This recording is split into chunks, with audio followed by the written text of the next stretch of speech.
Hello बच्चों, क्या हाल चाल, कैसे हैं आप लोग? अच्छे हैं तो अच्छे रहिए, स्वस्थ रहिए, पढ़ते रहिए। आज हम लाए हैं आप लोग के लिए बीपीएससी टीआर 3 के लिए बिजनेस स्टडी का 500 प्लस क्वेश्चंस। ध्यान दीजिएगा, 500 प्लस क्वेश्चंस आप लोग को डेली बाय डेली मैं 30-30 क्वेश्चन आपको कराऊंगा तब तक जब तक कि एग्जाम ना हो जाए। लेकिन उससे पहले जरूरी है कि वीडियो को हमारे अपने फ्रेंडों में जरूर शेयर करेंगे, क्योंकि जैसे ही शेयर का जैसे जैसे रिस्पांस मिलेगा वैसे वैसे आप लोग को लेक्चर्स बहुत सारे प्रोवाइड होते रहेंगे जो काफ़ी एग्जाम के लिए हेल्पफुल होंगे। सपोज करिए कि 500 क्वेश्चंस हैं, तो सपोज करिए कुछ क्वेश्चंस यदि उसमें से आप लोग को मिल जाएं या उससे रिलेटेड क्वेश्चन मिल जाए तो आपके एग्जाम के लिए बेहतर होगा। तो आइए स्टार्ट करते हैं हमारा बिजनेस स्टडी टीआर 3 के लिए। ठीक है, ध्यान दीजिएगा, बीपीएससी टीआर 3 और 10+2 बिजनेस स्टडी के लिए हमारा है आज का क्लास फर्स्ट। इसमें मोस्ट इंपोर्टेंट 30 क्वेश्चन, मैंने टोटल तो मैं कराऊंगा 500 क्वेश्चन, लेकिन per day daily by 30 question. आइए स्टार्ट करते हैं। सबसे पहले हमारा दे रहा है, पहला क्वेश्चन है कि प्रबंधक किस क्रम में, ध्यान दीजिएगा, प्रबंधक किस क्रम में प्रबंधकीय कार्यों का निष्पादन करते हैं। मतलब मैनेजमेंट में एक मैनेजर मैनेजिंग का जो वर्क होता है किस सीक्वेंस में करते हैं। अक्सर ये सीक्वेंस बारे में पूछता है, ध्यान दीजिएगा। नियोजन, संगठन, नियंत्रण, निर्देशन। बिल्कुल नहीं, क्योंकि नियंत्रण हमेशा बाद में होता है, नियोजन पहले होता है। संगठन, नियोजन, निर्देशन, नियंत्रण, ये भी गलत। क्यों? क्योंकि संगठन पहले होता ही नहीं है, पहले तो नियोजन होता है, प्लानिंग पहले होती है। नियोजन, संगठन, निर्देशन, नियंत्रण, ये सही लग रहा है, ऑप्शन बी सही है। क्योंकि यहां देखिएगा, मैनेजमेंट के जो वर्क हैं पहले प्लानिंग और लास्ट में कंट्रोलिंग होता है। सेकंड इसी से रिलेटेड क्वेश्चन है कि विभिन्न विभागों में, विभिन्न डिपार्टमेंट में विभिन्न स्तर के लोगों के मध्य सूचना के प्रवाह को जिस रूप में जाना जाता है उसे कहते हैं। कह रहा है कि विभिन्न विभागों माने डिफरेंट डिफरेंट विभाग है और विभिन्न लेवल, मतलब कोई छोटा लेवल कोई बड़ा लेवल, माने ऊंचे का अधिकारी नीचे का अधिकारी, इनके मध्य जो सूचनाओं का प्रवाह होता है उसको क्या कहा जाता है। क्षैतिज संप्रेषण? बिल्कुल नहीं। क्यों? क्योंकि क्षैतिज संप्रेषण तो बराबर वालों के लिए होता है। ऊर्ध्व संप्रेषण, ऊपरगामी, ये भी नहीं है। विकर्णीय संप्रेषण ये है, ठीक ना। सही ऑप्शन इसका क्या है? विकर्णीय संप्रेषण। इसमें क्या होता है, डिफरेंट डिफरेंट लेवल पर डिफरेंट डिफरेंट विभाग में कम्युनिकेशन, माने आपस में बातचीत या कम्युनिकेशन या संचार होता है। ठीक है, आगे बढ़ते हैं थर्ड क्वेश्चन की ओर। थर्ड हमारा क्वेश्चन दे रहा है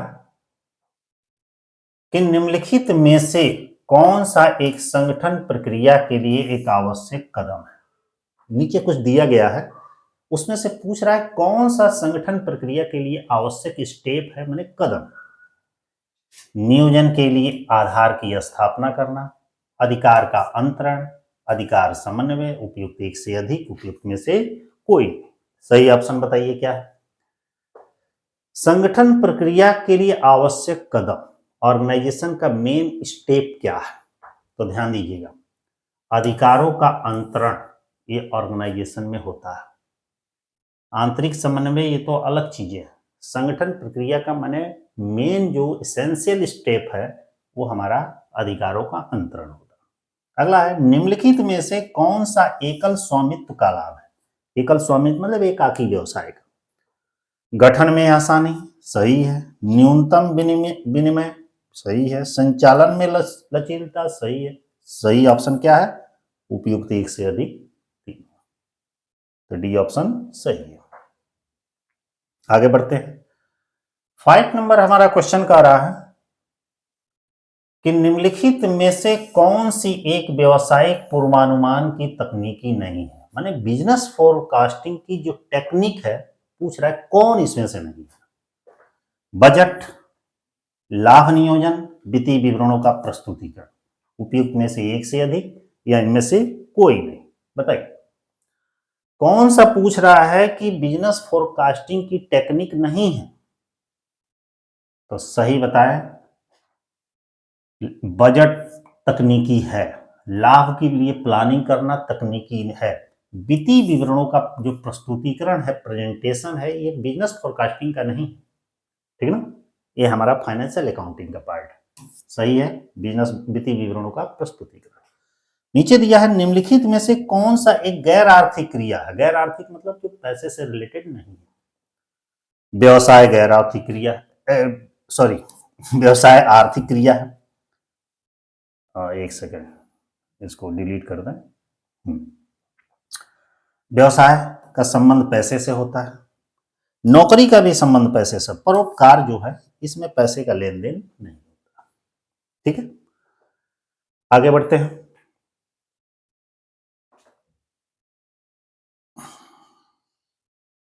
अगला है हमारा क्वेश्चन, हाँ, प्रबंध में नीति निर्धारण किसका हिस्सा है। मैनेजमेंट में जो हमारा डिसीजन बनाने का कार्य है किसका हिस्सा है। नियोजन का, समन्वय का, निर्देशन का, उपयुक्त एक से अधिक, इनमें से कोई नहीं। बताइए किसका हिस्सा है। जो नीति का काम है, नियोजन के कई अंग है, जैसे बजट है, नीति निर्धारण है, स्ट्रेटजी है, नियोजन का ही हिस्सा है। अगला है हेनरी फ्योल ने प्रशासनिक गतिविधि को बांटा है। हेनरी फ्योल ने प्रशासनिक गतिविधियों को कितने पार्ट में बांटा है भाई। 2 समूहों में, 6 समूहों में, 4 समूहों में। कितने समूहों में बांटा है बताइए। 6 समूहों में बांटा है। ये पूछ रहा है कार्य और नहीं पूछ रहा है, प्रशासनिक गतिविधि को पूछ रहा है कितने पार्ट में बांटा है। 6, और वही हेनरी फ्योल के कार्य आ जाएगा तो 14 सिद्धांत इसके। ठीक है, तो ऑप्शन बी सही था। 9 नंबर क्वेश्चन में कह रहा है कि प्रबंध के सिद्धांतों के महत्वपूर्ण होने की वजह, प्रबंध के सिद्धांत इतना महत्वपूर्ण क्यों है, इसके पीछे क्या रीजन है। लिखा है संसाधनों का अनुकूलतम उपयोग, कार्यकुशलता में वृद्धि, परिवर्तनशील हो रही तकनीकी का अनुकूलन, उपयुक्त एक से अधिक, और इनमें से कोई नहीं। सही ऑप्शन इसमें से क्या दिख रहा है आपको बताइए। महत्वपूर्ण होने का मेन वजह है कार्यकुशलता में वृद्धि, क्योंकि प्रबंध के सिद्धांत तभी इंपॉर्टेंस उसका होगा जब उसके कार्यकुशलता में वृद्धि होगी। अगला है निम्नलिखित में से कौन सी व्यावसायिक पूर्वानुमान की एक तकनीकी नहीं है, मतलब बिजनेस फोरकास्टिंग की टेक्नोलॉजी नहीं, ठीक ना। काल श्रेणी विश्लेषण, प्रतीपगमन विश्लेषण, विचरण विश्लेषण, एक से अधिक, और इसमें कोई नहीं। ये समझिए एक तरह से स्टैटिक्स मिक्स, क्योंकि स्टैटिक्स भी इसमें थोड़ा बहुत आएगा। बताइए विचरण विश्लेषण, वेरिएंस एनालिसिस जो होता है वो व्यावसायिक पूर्वानुमान की तकनीक, क्योंकि पूर्वानुमान लगाने के लिए हम काल श्रेणी का यूज करते हैं, प्रतीपगमन का यूज करते हैं। अगला क्वेश्चन है 11 नंबर, लिखा है अधिकार प्रतिनिधान, मतलब अधिकारों का अंतर करते समय वरिष्ठ प्रदान करता है। जब एक वरिष्ठ अधिकारी अपने कनिष्ठ अधिकारी का भर्रापण करता है, डेलीगेसी करता है, अर्थात अपने अधिकारों को ट्रांसफर करता है, तो उस समय वो क्या प्रदान करता है। केवल अधिकार, अधिकार व उत्तरदायित्व, अधिकार उत्तरदायित्व उत्तरदेयता, उपयुक्त में से एक से अधिक, और इनमें से कोई नहीं। क्या प्रदान करेगा भाई। जब भी एक वरिष्ठ अधिकारी अपने छोटे अधिकारी को जब कोई पावर देगा, अधिकार देगा, अपने कार्य को दे देगा उसको, तो वो अधिकार के साथ उसकी रिस्पॉन्सिबिलिटी भी देगा उसको। अगला है निम्नलिखित में से कौन सी व्यावसायिक पूर्वानुमान की एक तकनीकी नहीं है। ध्यान दीजिएगा, सारे क्वेश्चन लगभग एक ही जगह से मिलते जुलते आ रहे हैं। ऐसे क्वेश्चन पीछे भी थे, लेकिन उसका कुछ ऑप्शन अलग था, इसका कुछ ऑप्शन अलग है। व्यावसायिक पूर्वानुमान की तकनीकी नहीं है। बजटन, वित्तीय विवरणों का प्रस्तुतिकरण, लागत मानकों का निर्धारण, एक से अधिक, उपयुक्त में से कोई नहीं। बताइए क्या होगा। पीछे का ही आंसर होगा, बजटन होगा ही, लागत निर्धारण होगा ही, वित्तीय विवरणों का प्रस्तुतिकरण है, ये हमारा फाइनेंशियल अकाउंटिंग का पार्ट है। ऑप्शन बी सही है। ठीक है, आगे बढ़ते हैं। 13 नंबर क्वेश्चन में आधा इधर है आधा उधर है। सूचकांकों को व्यक्त किया जाता है किसमें, अनुपातों में, प्रतिशतों में, संयोजन में, एक से अधिक, इनमें से कोई नहीं। तो सूचकांक को किसमें व्यक्त किया जाता है, हमेशा प्रतिशतों में व्यक्त किया जाता है। ऑप्शन 13 का क्या है? बी।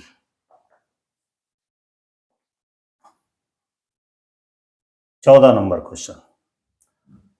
14 नंबर क्वेश्चन में कह रहा है कि संगठन का वह प्रारूप जिसमें रेखी प्रबंधकों को विशेषज्ञों की सहायता उपलब्ध होती है कहलाता है। पूछ रहा है कि संगठन के उस प्रारूप को हम क्या कहते हैं जिसे प्रबंधकों को, मैंने मैनेजर को, विशेषज्ञों की सहायता मिलती है। रेखी संगठन, समिति संगठन, रेखी व विशेषज्ञ संगठन, एक से अधिक, इनमें से कोई नहीं। बताइए, रेखी संगठन कहा जाता है, क्या कहा जाता है? इसको कहा जाता है रेखी व विशेषज्ञ संगठन। ऑप्शन सी सही है, क्योंकि इसके नाम से स्पष्ट है कि संगठन का वह प्रारूप जिसे रेखी प्रबंधकों को, मैंने प्रबंधक तो रेखी है, मैंने रेखी मतलब एक चेन सिस्टम से, विशेषज्ञों की सहायता उपलब्ध होती है, तो रेखी व विशेषज्ञ संगठन उसको कहा जाता है। क्वेश्चन में ही उसका आंसर है। साझेदारी का समापन जिस कारण हो सकता है वह है। साझेदारी का समापन किस कारण से हो सकता है? साझेदार की मृत्यु हो जाए, साझेदारी का समापन हो जाएगा। किसी साझेदार का दिवालिया हो जाए, साझेदारी का समापन हो जाएगा। सभी साझेदारों की सहमति द्वारा, सबके द्वारा हो सकता है। उपयुक्त सही, ऑप्शन डी सही। अगला है 16 नंबर क्वेश्चन। कह रहा है कि द्वितीय चतुर्थक को कहा जाता है। द्वितीय चतुर्थक का मतलब चतुर्थक को हम क्यू से संबोधित करते हैं।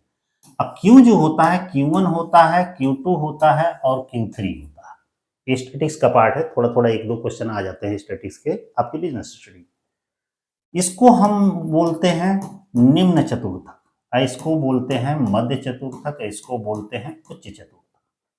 हमेशा जो मध्य चतुर्थक होता है वो माध्यिका के बराबर होता है। माध्यिका मतलब कि Q2 इक्वल टू होता है यम, अर्थात द्वितीय चतुर्थक को हम क्या कहते हैं? माध्यिका कहते हैं। ठीक है, अगला क्वेश्चन।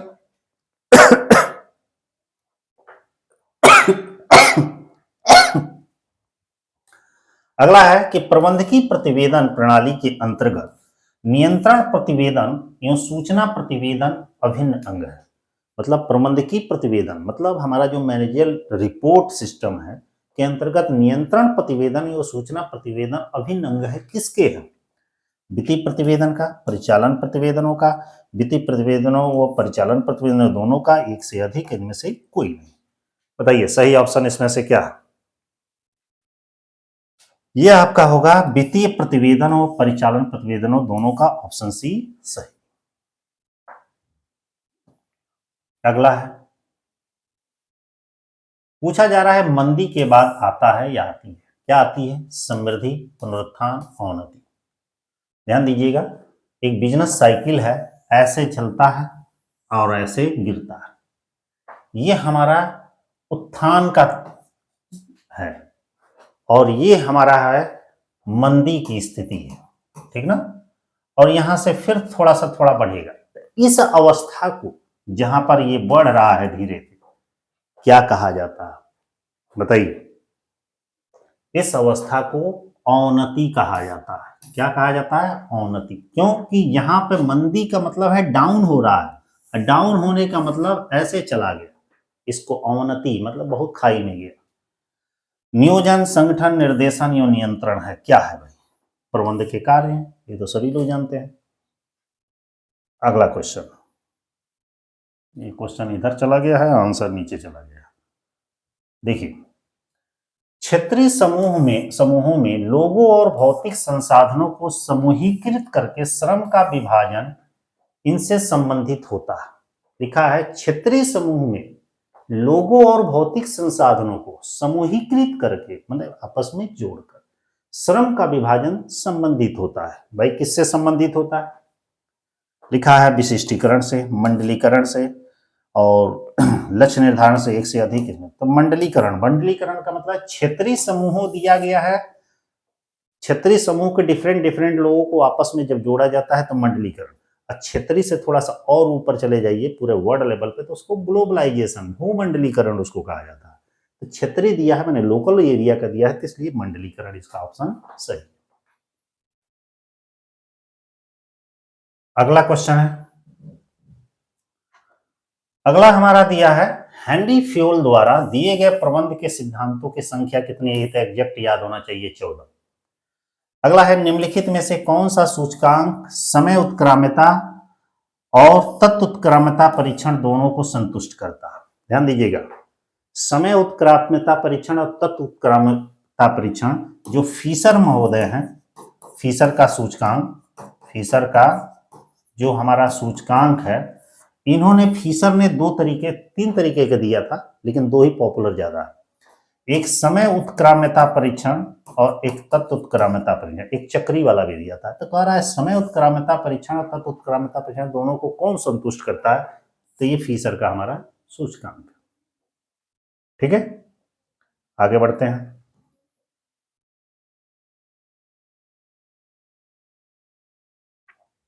अगला दे रहा है कि अधिकांश संगठनों के लिए प्रमुख लक्ष्य है। अधिकांश संगठनों के लिए प्रमुख लक्ष्य क्या है? सामाजिक, निजी उत्पादन, सामाजिक उत्पादन और प्रणाली, निजी और व्यक्तिगत, उपयुक्त से अधिक, इनमें से कोई नहीं। बताइए क्या होगा? सामाजिक उत्पादन और प्रणाली, ये है अधिकांश संगठनों के लिए मेन टारगेट होता है। मैंने समाज को भी पूरा करे, उत्पादन भी हो, एक सिस्टम से भी चले। अगला है प्रत्यक्ष रूप से एक पर्यवेक्षक का निर्देशन मानने वाले अधीनस्थों की संख्या कहलाती है। मैंने प्रत्यक्ष रूप से एक पर्यवेक्षक का जो डायरेक्शन मानने वाले जो नीचे के अधीनस्थ होते हैं, उनकी संख्या को क्या कहा जाता है? व्यवसाय का विस्तार, नियंत्रण का विस्तार, गतिविधि का विस्तार, एक से अधिक, इनमें से कोई नहीं। तो सही ऑप्शन इसका क्या है भाई, बताइए? नियंत्रण का विस्तार। मैंने कहा है डायरेक्ट रूप से जो भी हमारे सुपरवाइजर हैं, अपने अधीनस्थों की संख्या उनके अंडर में जो होती है, उन्हें नियंत्रण का विस्तार कहा जाता है।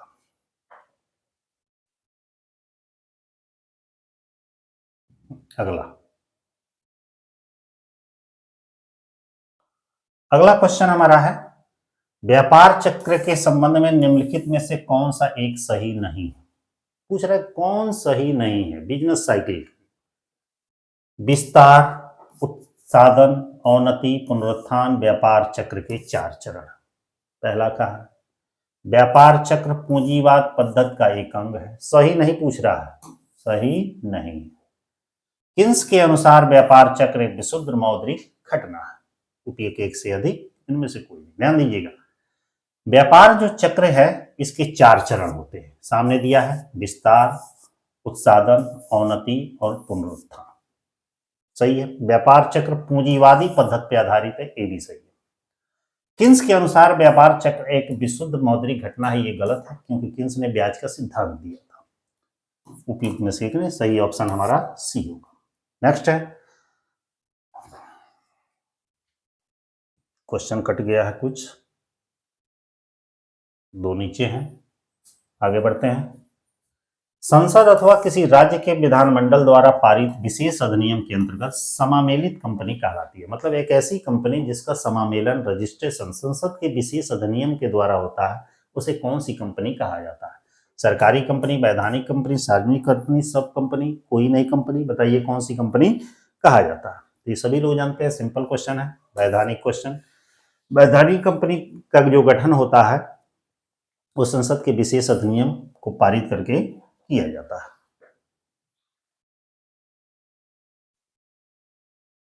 अगला क्वेश्चन 27 नंबर,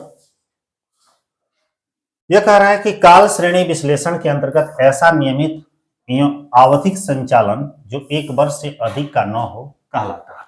बताइए, काल श्रेणी विश्लेषण के अंतर्गत एक नियमित और आवधिक संचालन जो 1 वर्ष से अधिक का न हो, क्या कहते हैं? प्रवृत्ति, चक्रीय परिवर्तन, मौसमी परिवर्तन, सब कोई नहीं। बताइए क्या होता है?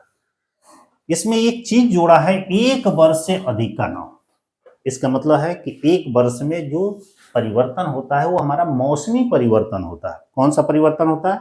मौसमी परिवर्तन, क्योंकि मौसम 1 वर्ष में कई 4 चरणों में चेंज होते हैं।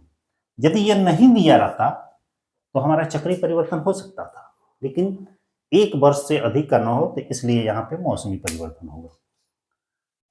आगे कह रहा है नियंत्रण में सभी शामिल है, सिवा नियंत्रण में क्या शामिल नहीं है? लक्ष्य स्थापित करना, सुधारात्मक कार्यवाही करना, मानव संसाधन का चयन करना, एक से अधिक इनमें से कोई नियंत्रण में बताइए कौन सा इसमें से तत्व शामिल नहीं है, बताइए। मानव संसाधन का जो सिलेक्शन किया जाता है ना, ये भर्ती का काम है, सिलेक्शन का काम है, नियुक्ति का काम है, स्टाफिंग का काम है, ये कंट्रोलिंग का काम नहीं है। ऑप्शन सी सही। आगे बढ़ते हैं और लास्ट 2 क्वेश्चन दिए गए हैं कि साझेदारों के मध्य लिखित अनुबंध कहलाता है। जब साझेदारों के मध्य लिखित जो अनुबंध काला होता है, 2 या 2 से अधिक साझेदारों के मध्य, उसे हम कहते हैं साझेदारी संलेख। अगला है संगठनात्मक उद्देश्य के लिखित विवरण को कहते हैं। संगठनात्मक उद्देश्य के लिखित विवरण को हम किस नाम से जानते हैं? मिशन विवरण, औपचारिकता, औपचारिक संगठन या चार्ट। सही ऑप्शन है मिशन विवरण के नाम से जानते हैं। तो ये आज का जो हमारा जो क्लास है 30 क्वेश्चन का, ठीक है, ये चेंज खत्म हो गया। तो आपसे मैं बता दूं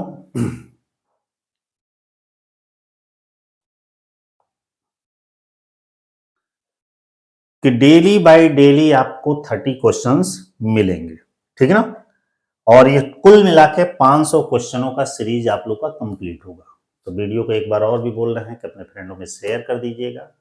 और डेली बाय डेली जब 30-30 क्वेश्चन भी मिल रहा है आपको, तो उसे अच्छे से पढ़िए। हो सकता है कुछ उसमें नयापन हो, नया क्वेश्चन हो, कुछ उसमें से क्वेश्चन एग्जाम में मिल जाए या उससे रिलेटेड क्वेश्चन हो, ताकि आपकी, क्योंकि समय इतना कम है कि समझिए कि जहाँ से जो भी मटेरियल मिल गया पढ़ लीजिए, क्योंकि इतना कम समय में है कि क्या कहा जाएगा, डिटेल में पढ़ाई भी नहीं सकता। 1 महीने में पढ़ाएगा तो पढ़ेगा कब आदमी। तो इसलिए आप लोग जितना जो भी कंटेंट जहाँ से भी जैसे भी मिल रहा है पढ़िए, और टारगेट रखिए कि नौकरी किसी भी तरह से मिल जाए, और मेहनत करके पढ़िए, बस मेरी यही इच्छा है। और वीडियो को अपने फ्रेंडों में थोड़ा शेयर भी कर दीजिएगा। All the best. फिर नेक्स्ट लेक्चर में याद रखिएगा एक टाइम शेड्यूल आप लोग का 1 से 2 दिन में मैं सेट कर दे रहा हूँ कि कब कब आप लोग का क्लास चलेगा। All the best.